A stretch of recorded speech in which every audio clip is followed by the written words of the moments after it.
So let's talk about Christians. I've given you an example from ancient Greeks, from ancient Romans, from a Jewish historian. So, let's be fair, let's be a diversity-conscious critic and bring the Christians back into it. So here's an example of, in the 2nd century, the Christians wrote a lot of books, by the way, more than the Bible. The book of Acts in the Bible is just the one they chose to put in the Bible. There were actually several other books of Acts representing the acts of particular disciples and so forth. And this is from the Acts of John.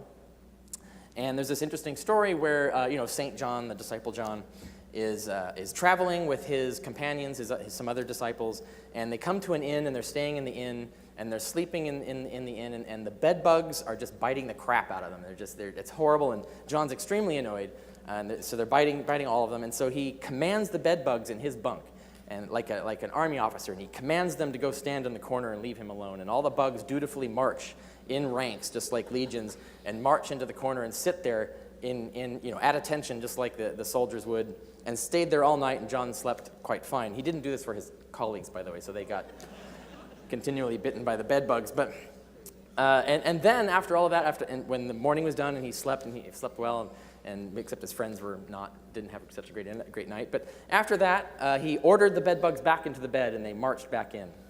Now, what I find the interesting thing about this is he put the bugs back in the damn bed. What a fucking dick. Anyway.